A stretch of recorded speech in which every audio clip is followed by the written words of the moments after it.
Good day all, it's Johan here from South African Prepping channel. So we've decided to start doing the YouTube videos specifically for South African prepping. Now, we have been prepping for many years now. We have been part of an organization in South Africa, which is most probably the biggest organization in South Africa, that actually do prepping and preparations for should the South Africa economy totally collapse. So over the last couple of years, we have been collaborating and watching videos from prepping groups and prepping people from all over the world, especially North America, Canada, and then the UK, as well as Australia.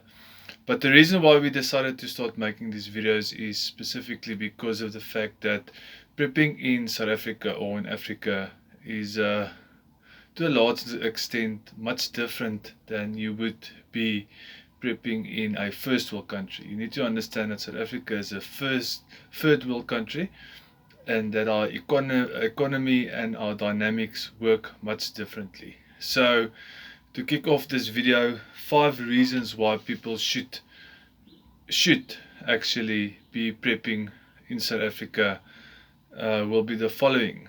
The first reason is Sassa.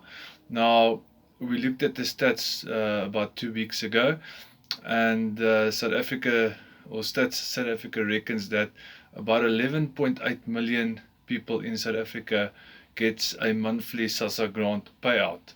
Now, in reality, if you take the 11.8 million, they've basically dissected this, and they reckon that from this 11.8 million payouts every single month, roughly about 31 million people then indirectly actually benefits from Sassa.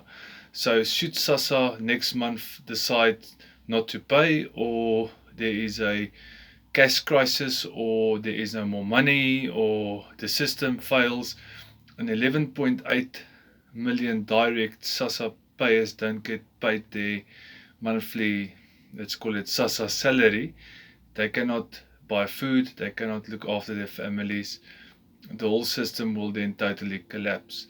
Now, like I said, indirectly about 30 million people are reliant on Sassa grants. So this is the one reason why we think you should be prepping as a South African. Now, prepping is an old thing. The old people used to prep all the time.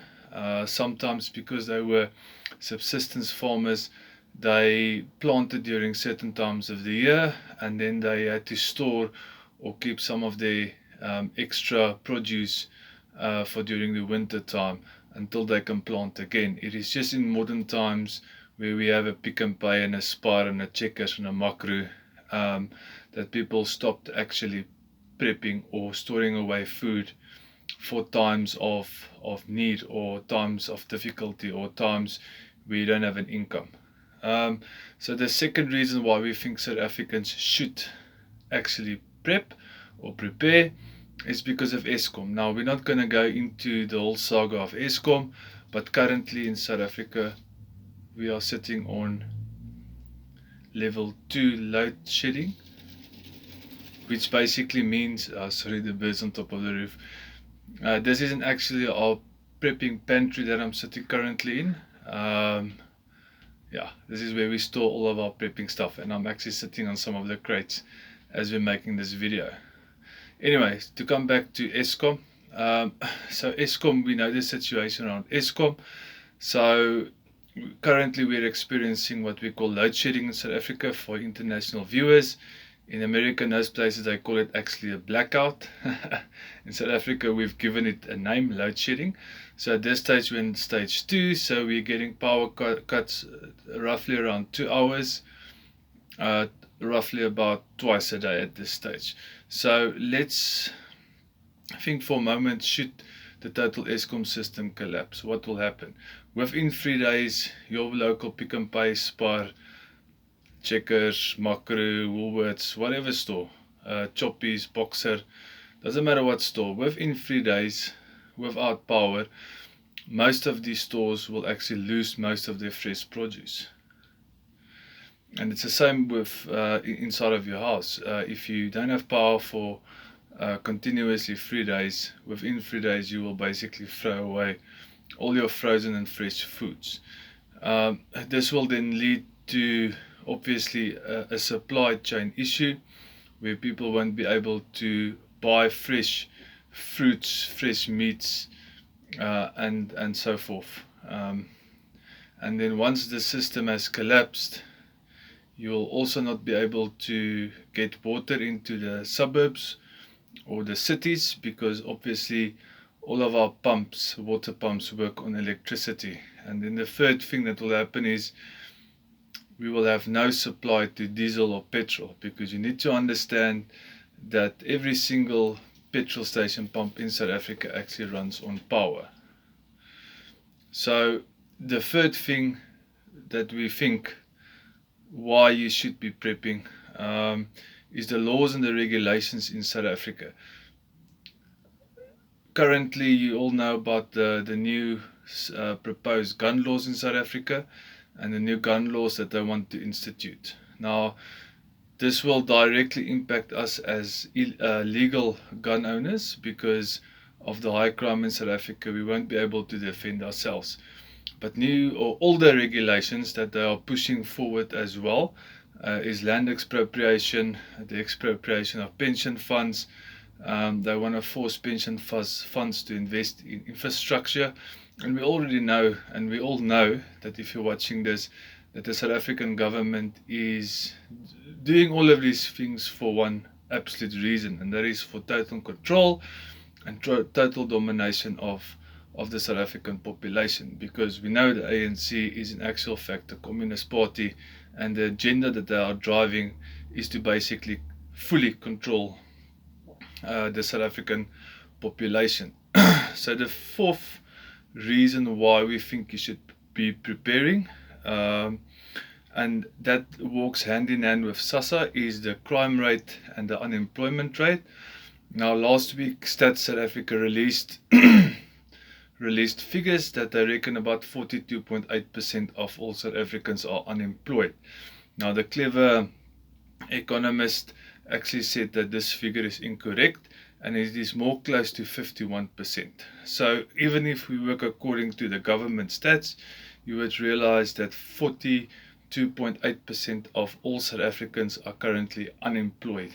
So this just shows you the dire picture of what is currently happening in South Africa. And as we speak, us and many people that I know, are losing their jobs and losing their income and losing their businesses. So South Africa is actually not creating income for people anymore.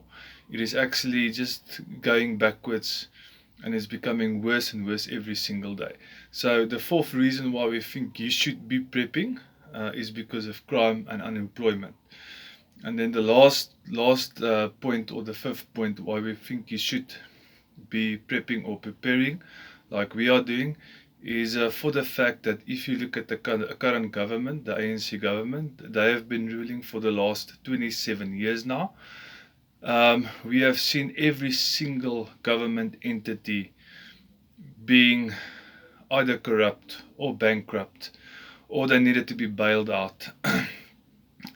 And the amount of corruption and fraud and the lack of service delivery in our country is something that is becoming of a great concern. I mean, you can drive in the roads, you'll see the roads full of potholes.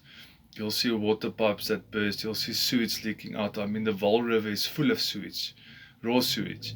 And this is now the fifth reason why we say you should be prepping as a South African in South Africa, is because of the communist rule that this ANC government is enforcing upon our people. So in our next video, because this is a prepping channel, we will be discussing 10 to 20 items that you can easily buy from your local stores, a Makro, Pick n Pay, Woolworths, Spar, Choppies box, it doesn't matter, that you can actually start preparing for when the South Africa economy or the grid goes down or there's mass anarchy. And this will assist you to be prepared for what is about to come. Thank you very much. South African Prepper out.